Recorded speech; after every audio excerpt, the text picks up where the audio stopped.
Hi, everybody. This is SAAD for the SAAD Truth. This is the second edition of the Answering Your Questions segment on the SAAD Truth. I went through some fantastic questions that people posed to me on Twitter and on my public Facebook page. Please don't think that if I didn't choose your question, this doesn't mean that I didn't think that it was interesting, but rather for all sorts of reasons, I might decided to have excluded. For example, I might have already discussed it. Someone might ask me, could you comment on literary Darwinism? Well, I've already commented on that on countless occasions, both, on various platforms or in my books, and so there's no need to go over that. Or someone might ask me something about Islam, which I've, of course, weighed in on countless occasions. So I try to look for questions that are different. Some of them might be personal questions that you ask me, or questions that on topics that I might not have addressed before. So here we go. The first question is, how do you feel about Jordan Peterson's psych take on the biblical stories? And I know that other people have also commented about, what do I think about his Jungian archetype stuff and collective unconscious and his position on atheism and so on and so forth. Well, I guess I'll begin by telling you a story. Maybe I'll begin with the Jungian stuff. When I was a visiting professor at the University of California, Irvine, at one point I was teaching some MBA students, many of whom were coming from the medical discipline. So they were already trained physicians and many times specialists. And in one particular case, I remember very vividly, at the end of a class where I was talking about motivation theory and describing many of the different theories or frameworks that have been proposed to understand what is it that motivates people to do the things that they do in general and consumers in particular. At one point, I discussed Freudian theory and more generally psychoanalysis, and I can't remember. I might have maybe in passing also mentioned Jung, since they were sort of the two people, Freud and Jung, that most people would have heard of. And I was rather unforgiving in my criticism of a lot of that gibberish. And at the end of the course, the end of that lecture, I mean, a student came up to me, a woman, and she said, "Can I speak to you for a minute?" I said, "Sure." She said, "I just wanted to thank you, Dr. Saad." I said, "Oh, for what?" She said, "Well, I'm a practicing psychiatrist. I train in psychiatry, and I was so happy to hear you take down all that psychoanalytic gibberish because I had to learn that stuff and I had to keep quiet, as many of my professors would go on and on about the wonders of Freud I can't remember if you mentioned Jung or not, but he certainly fits within the same mold. I mean, of course, he proposed his own different theories, but they are equally rooted in non-science, as was Freud. Now, there are many wonderful things about Freud and Jung in terms of, putting the unconscious mind on the map. But in terms of the specific contents of their theories, it is largely utter nonsense. I couldn't be any clearer. We went in clinical psychology and in psychiatry from everything being due to your mother not having hugged you enough, colloquially, I'm being hyperbolic or facetious, to then the fulcrum swung to the other side where everything became a pharmacological intervention. And of course, the right approach is somewhere in the middle. Talk therapy is very important, and in some cases there is no alternative other than a pharmacological intervention. If you are a paranoid schizophrenic, no amount of analytics, psychological analysis using Jungian archetypes is going to help you. There is a real chemical imbalance in your brain, and you need to take a pill so that you no longer hear your neighbor's dog telling you to kill your parents. In other cases, for example, cognitive behavior therapy, that is been shown to be very effective in handling several maladies, including social anxiety disorders and so on. As far as the specific contents of Jung, it's utter complete nonsense. Now, if you say, well, I'm using them as a metaphor, it's a literary device, and so on and so forth, that's wonderful. But you could just read stuff on Jung. I mean, he was somewhat of an occultist type. He is, if you like, the granddaddy of the New Age movement. He's into all sorts of mysticism, and there's the soul, and you can't really study these things scientifically because they're part of the collective unconscious, which exists in some. Basically, the collective unconscious is the iCloud, right? You don't know what the iCloud is. You don't know but it's there somehow, but you're not sure where it is. I'm being facetious again, but so no. Jungian analysis as a scientific endeavor is useless. As maybe literary metaphors, then sure, I'm happy to jump on board.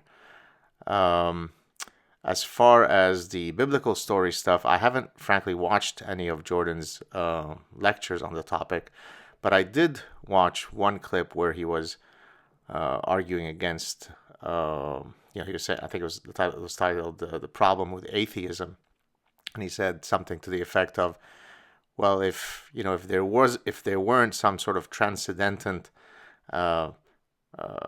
means by which our morality is, grounded, then why wouldn't it be rational for me to pursue every day, every minute, every second my selfish interests? Why wouldn't I be psychopathic every minute? And of course, that's not what selfish interests mean from an evolutionary perspective. In the least bit. Reciprocity, reciprocal altruism, empathy, compassion, cooperation are all instantiations of, quote, your selfish pursuits. So the idea that we would all be lunatic psychopaths decapitating puppies and raping their headless corpses were it not for a divine transcendent being is so removed from our scientific knowledge that it doesn't really require too much reply, more than what I've said already. And I did post a few tweets and messages on my public Facebook page a few days ago where I simply wanted to make the point that there's a breathtaking amount of scientific evidence and certainly evolutionary-based scientific research that has explained very, very clearly and demonstrated very clearly how the evolution of morality would have worked. And we certainly don't need a transcendent being. So the bottom line is, actually, this speaks to the next question. Someone asked, how do people find common ground with those they fundamentally disagree with? Well, that's my response to the person who asked about Jordan's work and how I think of it, or at least Jordan's, biblical stuff and Jungian stuff. On most things, or many things, Jordan and I are couldn't be more aligned in terms of our overlapping Venn diagrams. We're good friends. Many of you know that he had reached out to me when he was first sort of facing the gender pronoun issue, and I certainly helped get him on the, connect with some folks, and we've been very, very good friends. I have great respect for him. He's a wonderful guy, a wonderful human being who cares a lot about the work that he does, and yet we can disagree on other things and still be very pleased with the endless areas where we agree with one another, and the fact that we disagree on some areas in no way affects the strength of our mutual respect for one another. So there you have it. People can disagree on many important things and yet find many other areas of commonalities where they can meet. Take, for example, my chat yesterday with Imam Tawhidi. I disagree with him on many things, and yet there are so many things on which we agree that it certainly is very valuable to be able to stick out your hand at that proverbial Venn diagram where you can meet and get together and chat. And I mentioned that to him. If any of you watched the chat yesterday, I said, look, if you think about it, there's very, very little separating us in terms of, when I hear you speaking, this is me talking to the Imam. When I hear you speaking, almost everything that you say, I tend to agree with, void of, your belief in a divine entity and so on. And so again, people can disagree in an agreeable manner and yet still have so many things in common that it in no way should impact the strength of their relationship. That's what mature people do. All right, moving on. Number 2. I guess there's sort of 3 questions. I'll read them. They're all sort of interrelated. What should we keep with us, leave well behind, and then what could we imagine for wiser people in the future to be striving for in our stead? Do you think we will ever get to a point in which personkind, I guess that's a play on mankind, will finally outgrow religion? If the ability to believe in God evolved with us, would it not be better to believe rather than not to? Well, the last one, very much reeks of Pascal's wager. So for those of you who are not familiar with Pascal's wager, Blaise Pascal, the French philosopher and mathematician, he basically, if you like, proposed the original game theoretic argument. God can exist or God could not exist, and you could believe or you could not believe. So it's a 2x2 matrix, and each of the cells in the matrix has a certain payoff, whether it be a benefit or a cost or a punishment. And then when you look at that from a game theoretic perspective, then it makes sense to believe. So why not believe? Well, my argument to that is the fact that something provides me solace and it's false doesn't mean that I should believe it. And maybe that's me being non-pragmatic. Maybe it's me being maladaptively honest. But in my view of the world, in my pure view of the world, if you're going to be a dogged pursuer of the truth, then you can't lie to yourself and say, I know that this is probably nonsense, but boy, it's easier to go through life believing in a deity. It's easier to go through life knowing that I will be reunited with my dog Roscoe, who died when I was a child, and in heaven, and therefore let me believe. Well, I'm believing in what I consider to be fundamentally a fairy tale, and so I can't bring myself to do it. Yes, in an ideal world, I would love to see religion no longer be part of the human experience. But if you were asking me to predict whether that's going to ever happen, I would tell you absolutely not. Because as long as humans are going to experience existential angst, which is something that we will always experience, because as far as we know, we're the only species that is aware that it is on a basically death penalty. Some of us will get 80 years, some of us will get 100 years, some of us will get fewer years, but the party is going to end. And as I always say, when you have a cholesterol problem, you might go see your physician, you take Lipitor, and hopefully that improves your LDL scores. Well, there's only one pill that you can swallow that, quote, solves your existential angst, and that's called religion. And so to the extent that most of us don't handle our looming mortality too well, religion will always be there. But if it were gone, would we be better for it? Absolutely. There, as I've said, and others have intimated in different ways, there is nothing that religion offers that could not be obtained through non-religious means. As a matter of fact, I put out a challenge a few days ago, and I read some of the answers that were provided, most of which were utter gibberish. There is no concrete, specific insight or way of conducting yourself that religion uniquely offers you. But there are many horrible things that otherwise good people do in the name of religion. So, do I think we're ever going to eradicate religion? No. Would we be better for it if that were the case? Yes. Number 3, I've been hearing a lot of disturbing anecdotes about scientific publishing. What's your take on the state of publishing? Do we still need journals? Is there a way to do good peer review yet publish on more open platforms? I think it's outlandish that an exercise that has such public benefit as the pursuit of knowledge should be restricted to the high priests or to the ivory tower. And this is why, by the way, I love engaging the public. I am paid via the public's coffers, right? I'm in effect an employee of the public. You pay for my salary. And so it is my job to not only create knowledge, but hopefully create knowledge that could be consumed, should you choose to consume it, by everyone, not just by 10 of my colleagues who might be interested in the technical details of my work. But if I'm doing good work, then it should be accessible to everyone. And therefore, I do think that from a sort of meta-philosophical perspective, our knowledge should not be hidden behind unbelievably expensive paywalls. It should be accessible to everyone. And I do think that you could do very good peer review while having an open platform. I used to be an associate editor of the journal Evolutionary Psychology, which was an open access journal. It's now moved under the rubric of the APA journals, American Psychological Association. But at the time when I was associate editor, we went through a very rigorous peer review process when I was, as I said, an associate editor of the journal. And the fact that it was an open platform did not in any way injure the rigor of the peer review process. And so, yeah, more open access, the better it will be for everyone. Next, what's your take on the ever-increasing rate that colleges pump out bachelor's, master's, or PhDs?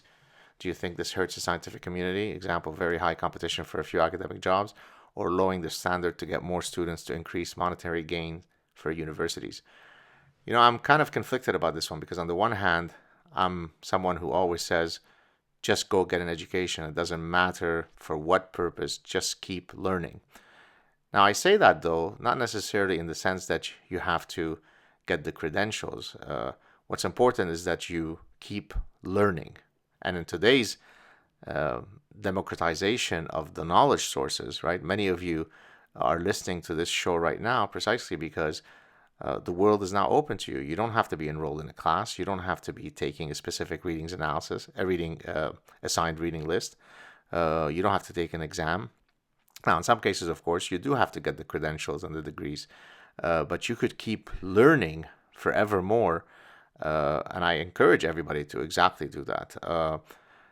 Now, on the other hand, by a lot of people being forced to go into these educational paths, and certainly in the context of Quebec, I mean Canada in general, but Quebec in particular, because we have very, very, very low, probably by far the lowest tuition fees of any place in North America, then that puts pressure on people to simply stay in school. Now, on the one hand, you say, well, that's great. You have an educated class.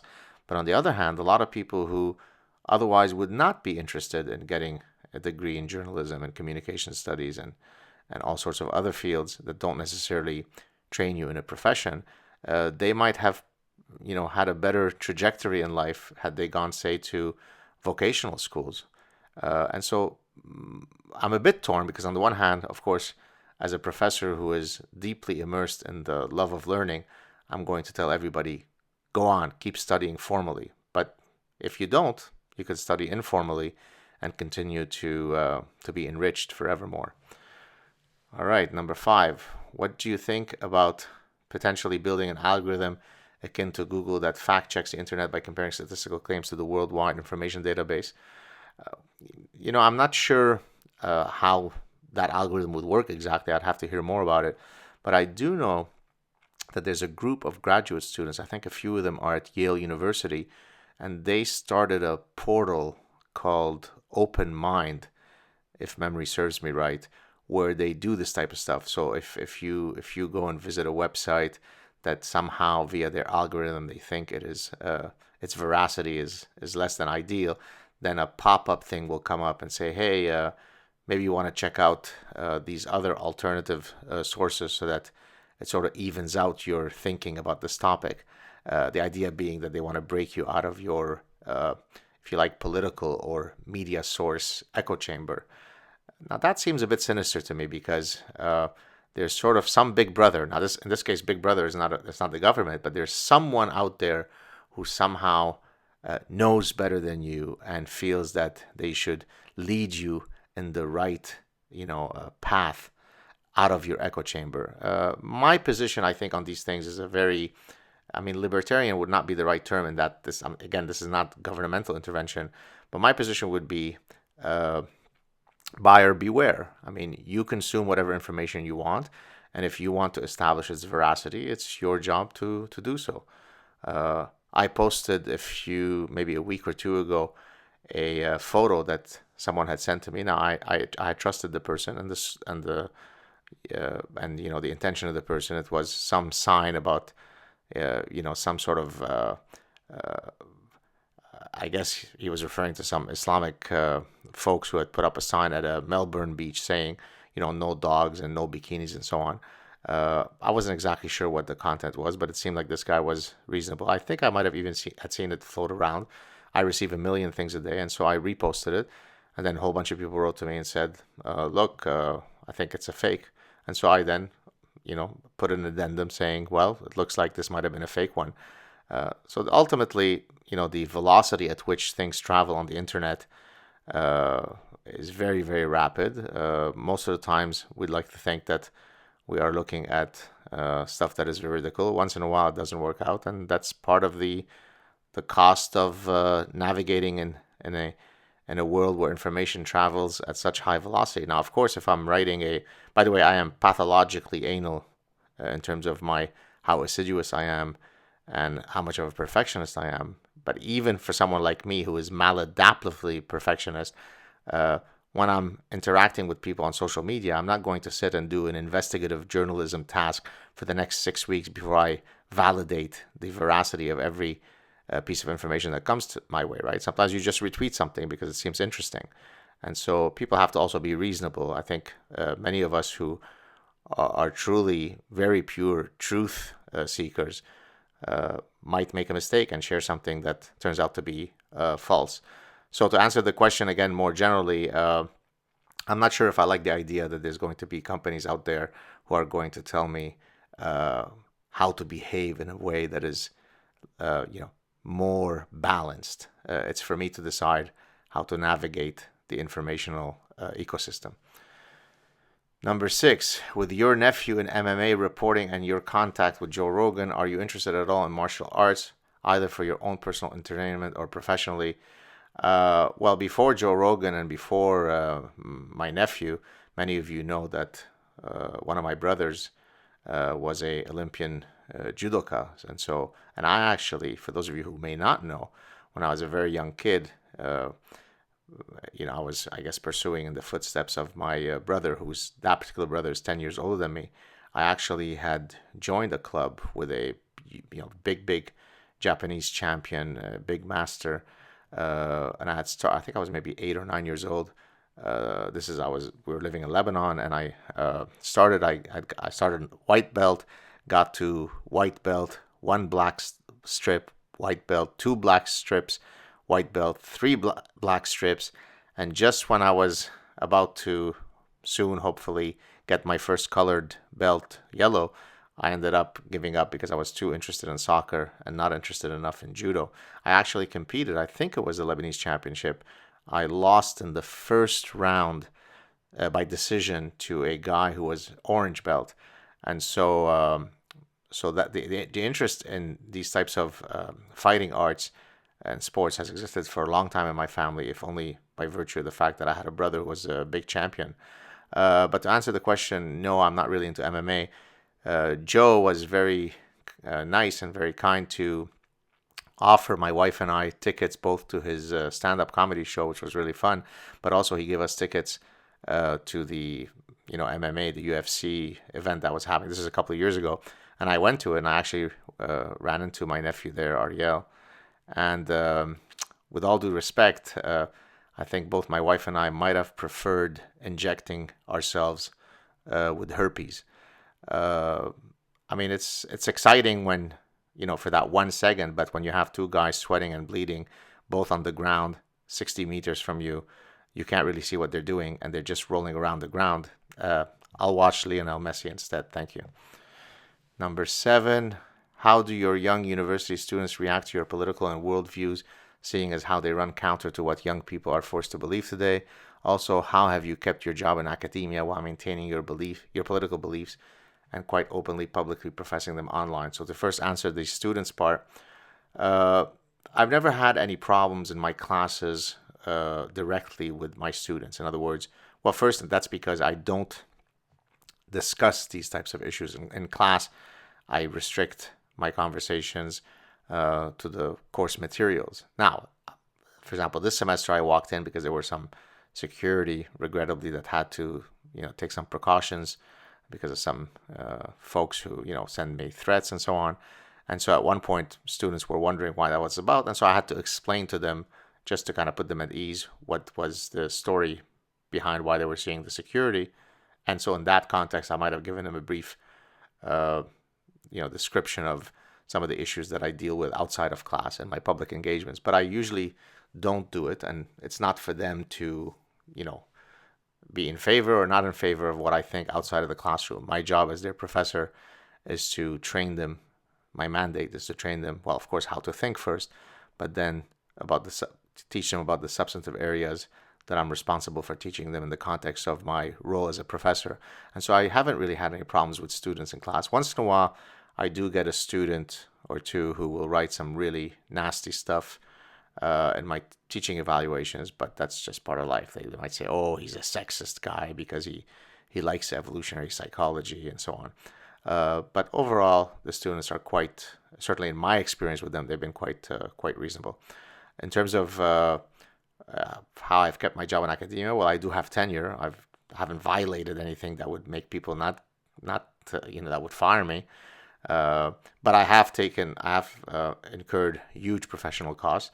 I won't get into too many details. Some of these costs are internal to my university. Others are external, in that I know for a fact that there were some huge professorships at universities that I would have been very pleased to consider moving to, that ended up always falling short, precisely because of my very high profile and public positions. And so for those of you who say, well, but what risks do you take? I mean, come on, you're a tenured professor. Well, frankly, that's offensive. Number one, because I incur a huge personal cost. Walk in my shoes for a day, fearing who's coming at you, and then spew the idiocy that you do from your mother's basement. But again, there's a bigger issue here, and that is that I do incur huge professional costs by virtue of the fact that people oftentimes are afraid. Of course, it's crazy that they would be afraid to associate with someone who is fighting for true liberal values, for freedom of speech, for all the things that they should be for, and yet they sort of do not want to publicly associate with you because you're a controversial guy. Well, that's life. Those are the costs that I have to bear, and we all have our parts to play in the battle of ideas, and I'm willing to bear those costs.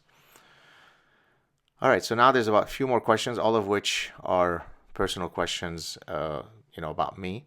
I thought they would be fun because, we don't often talk about some of our, personal realities that people might want to know about. So here we go.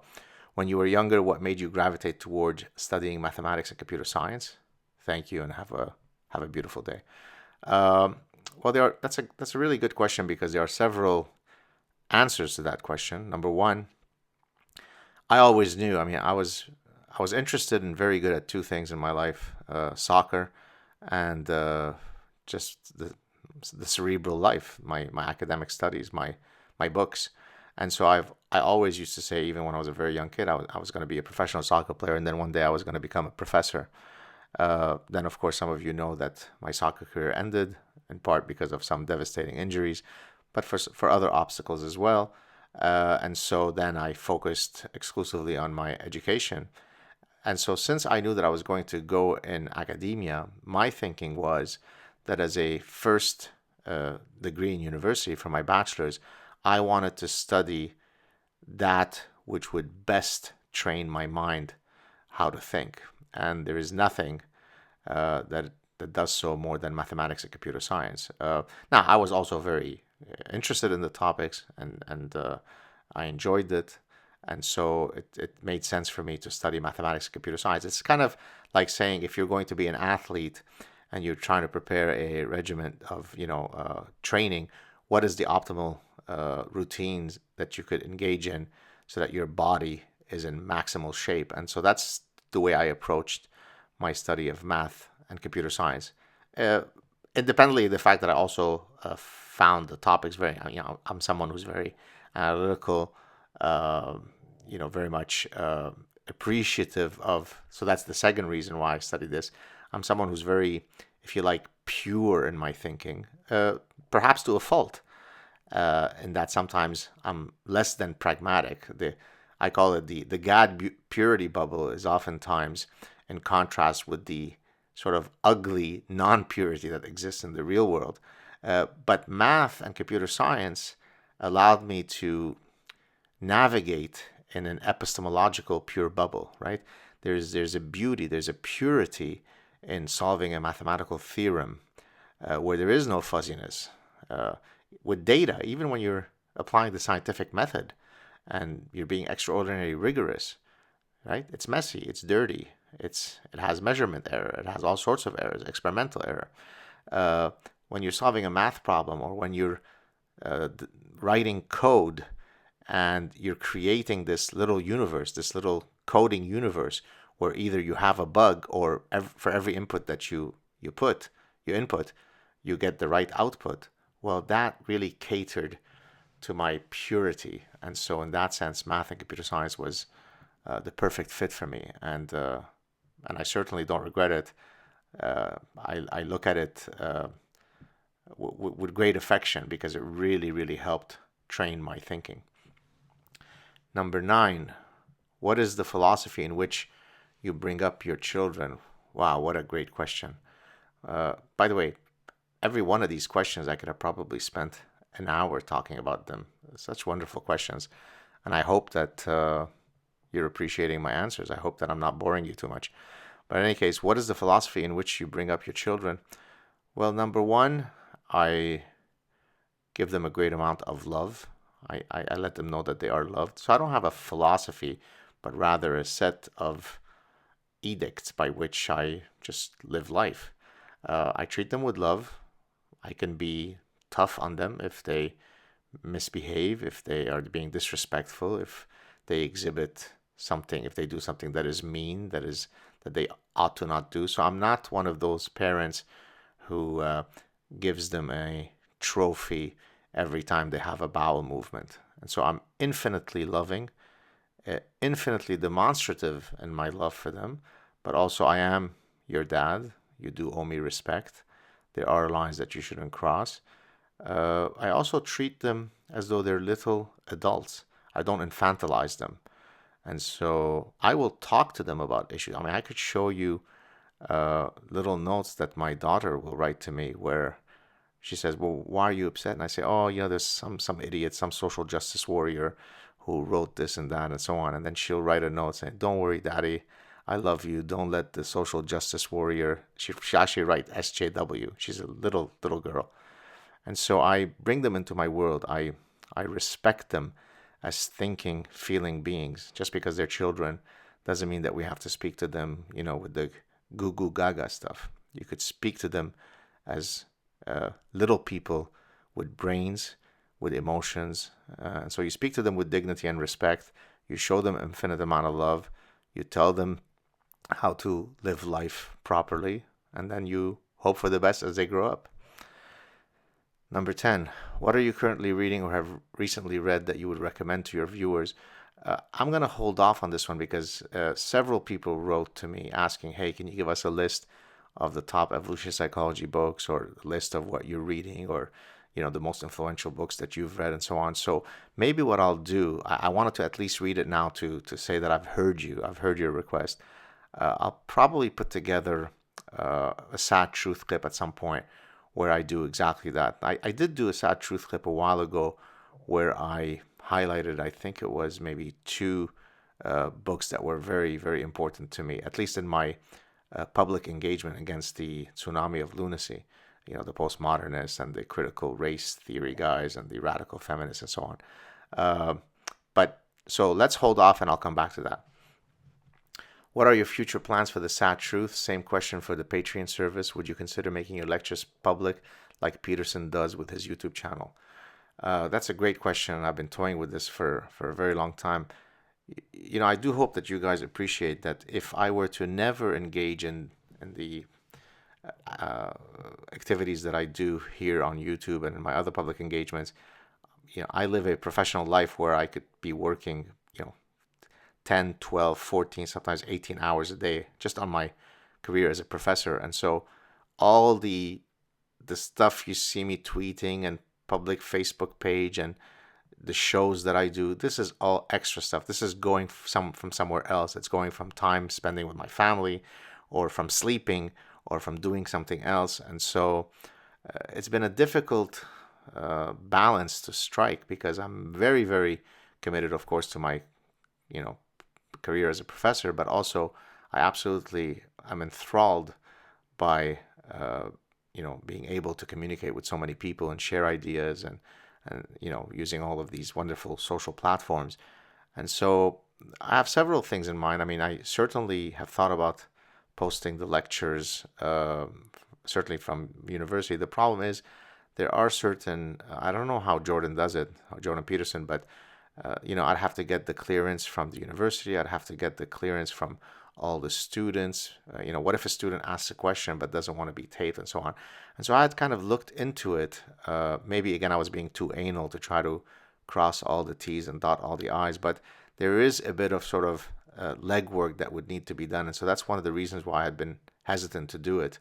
I had been approached by the company Great Courses to do an evolutionary psychology / evolutionary consumption course. And you do see me once in a while posting lectures that I've delivered in other forums. But I hear you regarding my university lectures. I certainly would love to post them. I think I think a lot of people might enjoy them. Regarding what else I plan to do on the SAAD Truth, well, I think by far the type of show that has been most popular are my chats. And so I think that maybe just keep doing what I'm doing. Not exactly sure why I seem to. I mean, my channel keeps increasing in terms of subscribers and viewers, but it seems to have plateaus in terms of the rate at which it is increasing. So I'm not sure what needs to be tweaked. Maybe you guys have some ideas. I'm happy to hear them. But yeah, just keep moving forward. The way that I choose my guests is really based on interest. Does this person have something that I think certainly I would enjoy hearing about, discussing, and that my viewers would appreciate? And so this is what explains why I might speak just in the last couple of weeks to a guy who was in prison for 29 years, wrongly convicted of a murder. What makes me speak to someone like the lead singer of the Stylistics, a famous legendary soul group, one of my musical heroes, makes me speak to Imam Tawhidi yesterday, countless philosophers and scientists, many of whom are household names. And so I don't really have a strategy. I truly am a man of the people in that I don't hide behind a facade, academic facade. I don't only speak to the 7 other people that are worthy of my time, quote. This is why I also joke around. I'm a real person. I'm not hiding behind an academic facade. I could be deadly serious, as you've seen me be, or I could be, joking around as if I'm with the boys at the bar. And the fact that I can be humorous and funny and irreverent and sarcastic doesn't in any way affect my ability to be serious. And those who can't see it are missing out on what it means to be a complex human being. I think in terms of the Patreon, the only way that this is going to grow, I think I've gone down. At one point, I was at $3,100 a month, which again, if you amortize how much time I put into it, it's nothing. But now I've probably lost about $700 per month. Now that's because 1 or 2 very big heavy hitters eventually stopped supporting me. But of course, I'm not upset. They were very generous to support me for however long they did. And so I certainly wish to increase my Patreon support. And so I think the only way to do that really is you really have to use a tiered system of rewards, the way Ruben does, the way certainly Jordan Peterson has done.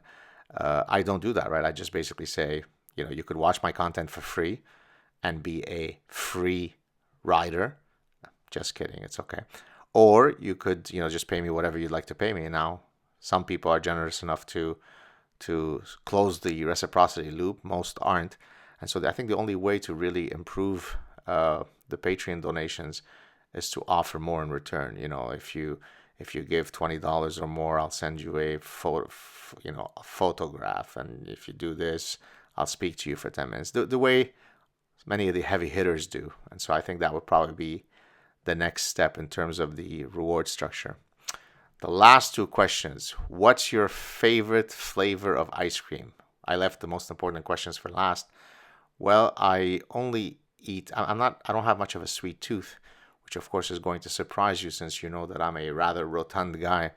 But really that's largely due to the fact that when you've been a very serious athlete, as I was a very thin guy. The minute that you stop, look at most boxers, look at most soccer players, you invariably put on quite a bit of weight. And so even though I've always exercised a lot, and frankly, I really don't eat that much, it's very, very difficult to keep the weight off. And so all this to say that I don't really eat much sweet stuff. But if I do, dark chocolate ice cream. I used to be allergic to milk, and so I don't eat sort of dairy ice cream. It has to be very, very dark, in the order of 80-90% dark chocolate.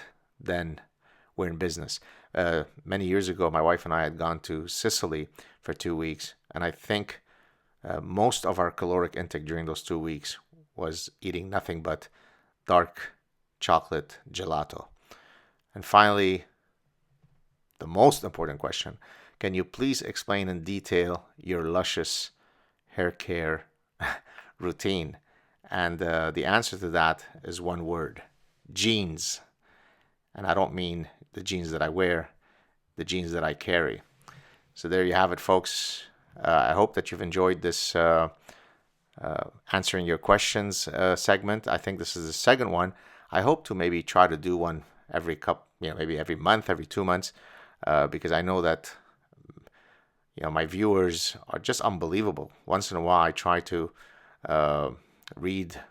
I certainly try to read all of the messages that you send me personally, and the collective IQ of the people who follow me must be a world record. It's just unbelievable, the kind of folks that I've been fortunate enough to have them follow me.